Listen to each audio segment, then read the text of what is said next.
नमस्कार दोस्तों, स्वागत है आपका श्रीराम एकेडमी की ऑनलाइन क्लासेज में।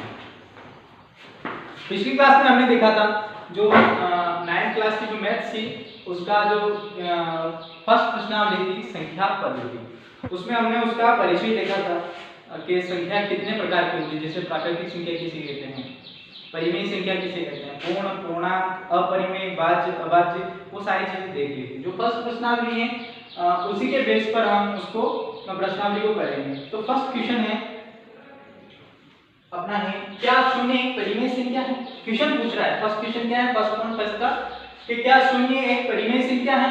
इसे हम p/q के रूप में लिख सकते हैं अगर है तो, और जहां p और q पूर्णांक है और p नॉट इक्वल टू 0, मतलब p 0 के बराबर नहीं है।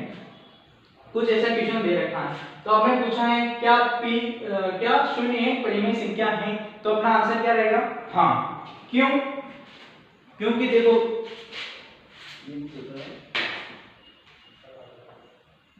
क्यों कह सकते हैं 0 को परिमेय संख्या? तो देखा था हमने पिछली क्लास में, हम क्यों कह सकते हैं कि 0 एक परिमेय संख्या है? तो हम इसे किस रूप में लिखेंगे? p परिमेय संख्या क्या होती है, जिनको हम बटा के रूप में लिख सकते हैं, इस फॉर्म में लिख सकते हैं p/q के। तो क्या 0 को हम इस फॉर्म में लिख सकते हैं? हाँ। कैसे? ये दे रखा है, देखो हम 0 को p/q के रूप में लिख सकते हैं। कैसे? 0/1 या 0/1। यहाँ पर देखो आपने को p क्या मान रखा है हमने 0 और 1, q क्या है अपना 1। तो एक का किसी भी संख्या में भाग देने पर वही संख्या थी, मतलब 0 में हम 1 का भाग देंगे तो क्या आपके पास 0 नहीं आएगा। तो हम इस प्रकार से 0 को परिमेय संख्या कह सकते हैं। ठीक है, फर्स्ट वाला क्वेश्चन क्या क्वेश्चन था? क्या शून्य को परिमेय संख्या, क्या शून्य एक परिमेय संख्या है? तो अपना आंसर क्या रहेगा? हाँ। क्यों है कि हम उसको इस वाले फॉर्म में लिख सकते हैं 0/1। और यहाँ पर अपना जो ये वाली जो अपने को ये दे रखी है सिचुएशन, ये भी अपने यहाँ पे सेटिस्फाइड हो रही है, मतलब एक बराबर नहीं है किसके? 0 के, p नॉट इक्वल टू 0 या q के। तो यहाँ ये वाली सिचुएशन कंप्लीट हो रही है। ठीक है, अब सेकंड क्वेश्चन क्या है अपना कि 3 और 4 के बीच में कितनी 6 अपने को परिमेय संख्या बतानी है। अब देखो किसी भी संख्या को अगर यहाँ पे दे रखा है कि इसको परिमेय संख्या में दिखाना है अपने को, तो मैं इसके नीचे 1 लिख दूंगा। तो देखो 3/1, और इसको अगर परिमेय संख्या में दिखानी है तो 4/1। क्यों? क्योंकि परिमेय संख्या हमेशा बटा में चलती है। अब देखो यहाँ पर 3/1 हो गया, 4/1 हो गया, ये परिमेय संख्या हो गई। इनके बीच अपने को कितनी 6 परिमेय संख्या चाहिए। अगर 6 परिमेय संख्या चाहिए तो अपने को कितना ये करना पड़ेगा? अगर 6 परिमेय संख्या प्राप्त करनी है तो करेंगे 6 + 1 7। अब देखना जब 7 हो गए थे और अपनी परिमेय संख्या क्या है? 3/1 और 4/1। अब देखो इसमें भी इसके अंश में और हर में कितने का 7 का इंटू करूंगा, और उसके बाद 4/1 में भी क्या करूंगा मैं? 7 का इंटू करूंगा, क्योंकि यहाँ पर अपने को कितनी 6 परिमेय संख्या चाहिए। अब मैंने अंश और हर में कितने का 7 का इंटू कर लिया। अब देखो इसका इंटू करा तो मेरे पास क्या है? 21/7, और इसका जब मैंने इंटू करा 7 का, 4 का 7 में गया तो 28 और 1 का 7 में गया तो 7। तो अपने दो परिमेय कौन सी संख्या आ गई? 21/7 और 28/7। देखो दो परिमेय संख्या आ चुकी है। ये और ये किसके बराबर है? 3 और 4। देखो 7 के पहाड़े से 21 कितनी बार 3 कट रहे हैं, तो अपनी जो 3 है ये 3 है, और 7 के पहाड़े से 28 कितनी 4 बार कट रहे हैं। तो हम कह सकते हैं इसको कि 21/7 और 28/7 दो संख्या हैं, ये परिमेय संख्या में अपने को यहाँ पे 3 और 4 को यहाँ मतलब शो करना था कि परिमेय संख्या में कैसे लिखेंगे। अब इनके दोनों संख्याओं के बीच में 6 परिमेय संख्या, देखो 21/7 है तो मैं लिख सकता हूँ 22/7, 23/7, 24/7, 25/7, 26/7 और 27/7। 1 2 3 4 5 6, देखो इन तीनों के बीच में है ना, तो कितनी 6 परिमेय संख्या हम लिख चुके हैं। ठीक है दोस्तों, अब अपना क्वेश्चन है थर्ड वाला क्वेश्चन, सेम डिक्टो क्वेश्चन है, कुछ नहीं करना। यहाँ पे हमने 1 माना था, यहाँ पे कुछ मानना नहीं है। इसमें पहले ही दे रखा है 3/5 और 4/5। अपने को कोई मानना ही नहीं, क्योंकि अंश और हर दोनों दे रखे हैं तो मानने की जरूरत ही पड़ेगी। सेम डिक्टो क्वेश्चन है, कुछ ही नहीं करना अपने को। यहाँ की क्या चाहिए, 3/5 और 4/5 के बीच में कितनी परिमेय संख्या चाहिए, 5।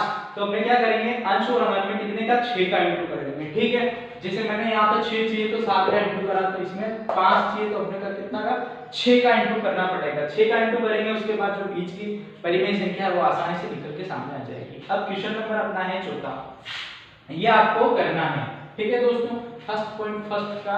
तीसरा क्वेश्चन सेकंड क्वेश्चन के बेस पर ही आपको करना है, आसानी से हो सकता है, कोई प्रॉब्लम नहीं। अगर नहीं आए तो आप पर्सनली नंबर पर या इस वीडियो के जो कमेंट बॉक्स में आप इसको कह सकते हो सर कि अपने क्वेश्चन नहीं आया, वहां पे समझा दिया जाएगा। ठीक है, अब क्वेश्चन नंबर 4। अब इसमें क्या करना है, सिर्फ असत्य और सत्य की अपने को पहचान करनी है। क्या जो लाइनें दे रखी हैं, जो टैगलाइन दे रखी है अपने को, वो सत्य है या असत्य है। अब ये जो 3 क्वेश्चन हैं, 3 लाइनें दे रखी हैं, तो ये बेस किसके ऊपर आधारित है, जो हमने पिछली क्लास में जो परिचय पढ़ा था कि परिमेय संख्या क्या होती है, पूर्णांक क्या होती है, पूर्ण संख्या क्या होती है, तो उसके ऊपर बेस में ये सारे तीनों क्वेश्चन, जिसमें हम सत्य और असत्य की पहचान करेंगे। फर्स्ट क्वेश्चन अपना, प्रत्येक प्राकृत संख्या पूर्ण संख्या होती है। प्राकृत संख्या क्या होती है, जो 1 2 3 4 और ऐसे करके कहां तक जाती हैं, अनंत तक जाती हैं।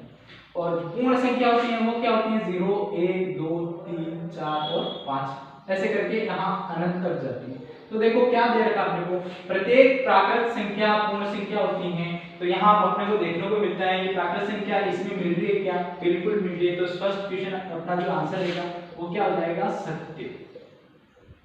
क्या हो जाएगा, सत्य, फर्स्ट वाला। अब सेकंड वाले की बात करें, देखो यहाँ पर प्रत्येक प्राकृत संख्या पूर्ण संख्या होती है, तो हाँ होती है, सत्य कथन है ये, तो अपना क्या होगा, सत्य। अब सेकंड, प्रत्येक पूर्णांक एक पूर्ण संख्या होती है। पूर्णांक क्या होते हैं, देखो पूर्णांक मैंने बताया था कि जो प्राकृत संख्या होती है 1 2 3 4 5 ऐसे करके अनंत 0 के साथ मिलकर ऋणात्मक भी होती है 4।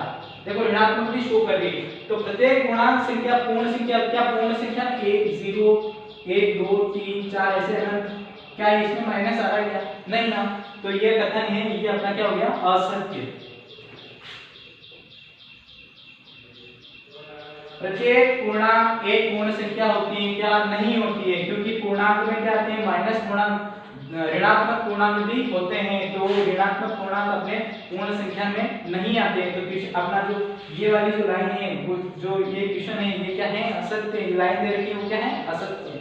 अब तीसरा अपने है, प्रत्येक परिमेय संख्या एक पूर्ण संख्या होती है। पूर्ण संख्या पहले देख रखी है हमने, 0 1 2 3 4 अनंत तक। अपने को परिमेय संख्या देखनी है। अब परिमेय तो हम ये भी लिख सकता हूँ 3/2 2/5। तो अगर इनको सोल्व करेंगे तो 1 से ही 1/2 ये आएगा, ये इसका आंसर रहेगा। तो क्या ये पूर्ण संख्या है, नहीं ना। इसका देखेंगे तो 2.5, सॉरी इसका 5 अगर मैं कर दूं यहाँ पे 2 तो 2.5 आंसर आ जाएगा। तो क्या ये पूर्ण संख्या है क्या, नहीं ना। तो ये इसका आंसर तो क्या हो जाएगा, असत्य। मतलब कहने का मतलब है प्रत्येक परिमेय संख्या पूर्ण संख्या नहीं होती। तो ये अपनी नई फर्स्ट जो प्रश्नावली 1.1 के सारे क्वेश्चन है, जिसमें तीसरा आपको करना है।